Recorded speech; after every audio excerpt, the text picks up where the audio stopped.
parent-teacher meeting, quarterly meeting, we are going to mandate it. It's going to be a celebration of sorts across the state. That's the first aspect. Secondly, KGBV students are going to appear to CBSE exams. So a lot of preparatory work needs to happen. So మన పిల్లలు CBSE ఎగ్జామ్స్కి attend అవుతే మనకి exam లాగా ఉంటుంది. అదేవిధంగా పిల్లల్ని prepare చేయాలి. దానికి కావాల్సిన పోస్ట్ అన్ని కూడా ఫిలప్ చేయమని చెప్పారు. అదేవిధంగా ఈ మన pre finals, semifinals, unit test అని చాలా పకడ్బందీగా నిర్వహించాలి. సో దట్ ఎవరికైనా సెపరేట్గా ఇంటర్వెన్షన్ కావాలంటే వాళ్ళకి ఇచ్చేదట్టు. ఫస్ట్ టైం కొన్ని స్కూల్స్ ఇప్పుడు సిబిఎస్ఈ ఎగ్జామ్స్కి వెళ్తున్నాయి సార్. గత ప్రభుత్వం అనాలోచిత వల్ల 1000 స్కూల్స్ అని యూనిలాటరల్గా చేశారు సార్. దాన్ని అసెస్ చేసుకుని మీ దగ్గరనే ముందర ఈ ప్రయారిటీగా తీసుకుని CBSE NCERT textbook, CBSE curriculum students CBSE ఎగ్జామ్స్కి వెళ్తున్నారు sir. So that is going to be a big priority in all KGBV model schools, residential schools are going to go for CBSE examination for the first time. So చాలా జాగ్రత్తగా పిల్లల్ని prepare చేయాలి. ఎందుకంటే ఒక పిల్లోడు పొరపాటున ఫెయిల్ అవుతే జీవితాంతం చాలా బాధపడతారు. అది జరగకుండా చాలా జాగ్రత్తగా హోంవర్క్ చేసుకుని మనం వెళ్ళాలి. ఈ రెండు మా సైడ్ నుంచి చిన్న priority. Thank you. Higher education ఇప్పుడు ఒక సెకండ్, ఇది ఎంతవరకు మీరు APAR automated permanent academic account registry of government of India sir, ఇది ప్రతి స్టూడెంట్కి ఒక యూనిక్ ఐడి ఇవ్వడానికి అని చెప్పి కొన్ని స్టేట్స్లో కోర్టుకు వెళ్ళారు సార్, ఆధార్ వాడకూడదని. సో గవర్నమెంట్ ఆఫ్ ఇండియానే ఈ అపార్ నంబర్ అని చెప్పి పెట్టారు. ఈ అపార్ నంబర్కి ఏంటంటే మనం ప్రైమరీ ఎన్రోల్మెంట్ నంబర్ జనరేట్ చేసేసాం all students in government schools. APAAR number generation వచ్చి అక్కడ గవర్నమెంట్ ఆఫ్ ఇండియాలో పెండింగ్ ఉంది సార్. మనం కూడా కాన్ఫరెన్స్లో రైజ్ చేసాము. They said they will give it fast. అది ఉంటే ఏమవుతుంది సార్, దానికి డిజిలాకర్కి లింక్ చేసి మొత్తం స్మూత్ ట్రాన్సిషన్, ఎక్కడికి వెళ్ళినా కూడా ఇబ్బంది లేకుండా స్మూత్గా ఉంటుంది sir. That we already done the basic work sir. We are waiting for government of India to get it done. అదే చేసి ఫస్ట్ 100 days ప్రయారిటీ పెట్టుకున్నట్టు. ఓకే. అందరికీ నమస్కారం సార్. ఇప్పుడు next 15 minutes I take up higher education, technical education and skill development.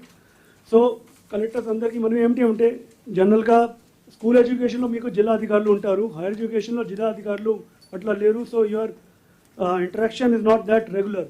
కానీ ఏదైనా ఏమిటప్పటికీ ఇందాక శశిధర్ చెప్పినట్టుగా 20 లక్షల మంది పిల్లలు హైయర్ ఎడ్యుకేషన్లో ఉన్నారు. We are having 20 state universities and 10 private universities. Apart from that, there are national institutions of national importance, IITs, NIT, tribal universities, central university, ఇవన్నీ కూడా ఉన్నాయి. అయితే ముఖ్యంగా for 2 reasons. One is that these are the students who are going to go to the job market tomorrow, and secondly, these are the students who are testing their limits also. So there are certain societal issues that come, and for that I would require your intervention. One is for the constant surveillance, and second is on the event based intervention, and we'll come to that. Sir, కానీ ముఖ్యంగా మొత్తం మీద చూస్తూ ఉంటే there are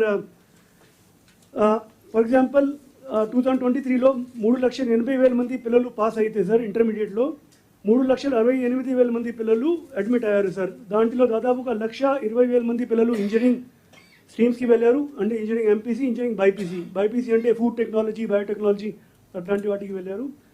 దాదాపుగా 1,65,000 పిల్లలు arts, హ్యుమానిటీస్కి వెళ్ళారు sir. And అంటే జనరల్ యూజీ ప్రోగ్రామ్స్కి వెళ్ళారు, 3 year ప్రోగ్రామ్స్కి. అండ్ మిగతా దాదాపుగా 20,000 మంది పిల్లలు ఈ స్పెషలైజ్డ్ నర్సింగ్ ప్రోగ్రామ్స్కి, అగ్రికల్చర్, ఎక్వాకల్చర్ ఇట్లాంటి వాటికి. ఇక్కడ 25,000 మంది పిల్లలు they gone to the private universities that we have sir. 6 of them were set up during your time sir, and then 4 after that sir, earlier. And then a lot of students go to IITs and all outside the state also sir.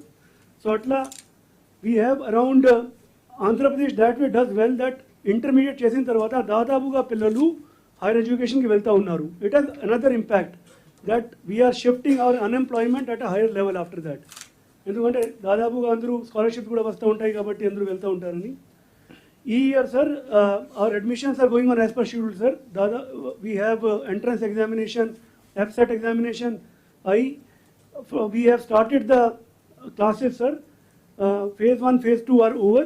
Spot admissions are going on sir. దాదాపుగా ఇప్పుడు కూడా 1,20,000 మంది పిల్లలు engineering admission తీసుకొని ఉన్నారు. Degree కాలేజెస్కి రేపు 10వ తేదీ లోపు ఈ వాళ్ళకి సీట్స్ కేటాయించడం జరుగుతుంది అండ్ దాని తర్వాత క్లాసెస్ మొదలు అయిపోతాయి sir. So for promoting quality in higher education again under the guidance of honourable minister, so we have looked at the three pillars, sir: academic, institutional and partnership. I'll not spend much time on that. But ముఖ్యంగా ఇప్పుడు ఈ యూనివర్సిటీస్లో ఒక్కొక్క university ఒక్కొక్క విధంగా చేస్తూ ఉంది అని గౌరవ మంత్రి గారు డైరెక్షన్ మేరకు యాన్యువల్ అకాడమిక్ క్యాలెండర్ అనేది తయారు చేయడం జరిగింది. అకాడమిక్ ఎస్పెక్ట్స్ ఏవైతే ఉన్నాయో, కరికులర్ ఎస్పెక్ట్స్ ఏవైతే ఉన్నాయో వాటి అన్నిటిని స్ట్రీమ్ లైన్ చేసుకొని ఒకే టైంలో ఏవైతే ఎగ్జామినేషన్ జరగాలో, అంటే ఇప్పుడు అడ్మిషన్ సీజన్ ఉంది, దాని తర్వాత అకాడమిక్ యాక్టివిటీస్ ఉన్నాయి, ఇంటర్న్షిప్స్ ఉంటాయి, ఇతర కార్యక్రమాలు కరికులర్ యాక్టివిటీస్ ఉంటాయి, అవన్నిటిని స్ట్రీమ్ లైన్ చేయడం జరుగుతూ ఉంది. అట్లానే కరికులం రిఫార్మ్ అనేది that is a very important part that will be taken up in the next 6 months, especially major subjects introduce చేయడం, అప్రెంటిస్షిప్ ఓరియంటెడ్ ప్రోగ్రామ్స్ ఇంట్రడ్యూస్ చేయడం, and finally industry oriented courses. ఈ సంవత్సరం కూడా sir to a certain extent we're covering in partnerships also sector skills కౌన్సిల్తో. అంటే జనరల్గానే ఒక BSc degree, BA degree చేయకుండా BA retail management, BCom logistics, BCom accountancy, ఇట్లా సెక్టర్ స్కిల్ కౌన్సిల్స్తో కూడా ఒక 22 కాలేజీల్లో మాత్రమే ఈ సంవత్సరం ఇప్పుడు ఉన్నటువంటి కాలంలో ఒక నెలలో ఈ కార్యక్రమాన్ని కొంత మటుకు కుదిరించగలిగాము. But going forward at the institutional level, so performance rating అనేది ఒకటి NIRF ranking and NAAC ranking జరుగుతుంది. NIRF సంవత్సరానికి ఒకసారి, NAAC ర్యాంకింగ్ 3 yearsకి ఒకసారి జరుగుతుంది. ప్రస్తుతానికి ఉన్నటువంటి యూనివర్సిటీల్లో ఆంధ్ర యూనివర్సిటీ ఒకే ఒక university which have 76 rank in NIRF. No other university in Andhra Pradesh figures within top 100 rank.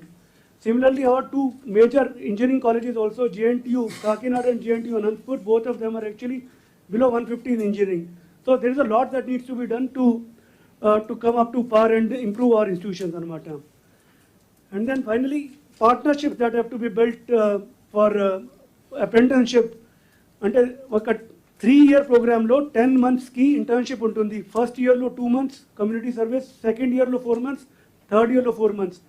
So దాదాపుగా ఇంతమంది పిల్లలు ఇంటర్న్షిప్కి వెళ్తూ ఉన్నారంటే we have to find those kind of opportunities also, and that is a big program which will be coming back to for that.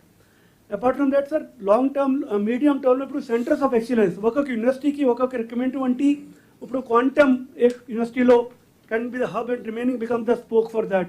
AIML ki edi ఇందాక sir చెప్పినట్టుగా drones కి లేక AR/VR అంటే ఆగ్మెంటెడ్ రియాలిటీ, వర్చువల్ రియాలిటీకి. So ఇట్లా government of India కూడా they call it as a national mission for cyber physical systems. దాంట్లో మన యూనివర్సిటీస్ ఎలా ఫిట్ అవుతాయి అనేది ఆ కార్యక్రమం కూడా చేయడం జరుగుతుంది సార్. సో నెక్స్ట్ 6 monthsలో దాన్ని కూడా ఒక దారికి తీసుకొచ్చేస్తాం sir. And then now earlier only our state was leading state, visionary state, where universities, private institutes are set up. Now foreign universities also UGC has enabled from 2022. ఒక gift city Ahmedabad తప్ప ఇంకా ఎక్కడ కూడా ఆ ఫారిన్ యూనివర్సిటీస్ రావడం ఇంకా మొదలు కాలేదు. బట్ రాను రాను మన దగ్గర ఏదైతే AI యూనివర్సిటీ పెట్టుకోవాలో, ఇతర ఫారిన్ యూనివర్సిటీస్తో క్యాంపస్ పెట్టుకోవాలో, దానికి 2-3 there are 2-3 models which are there, and those will also be enabled and will come back to district collectors whenever this is coming up.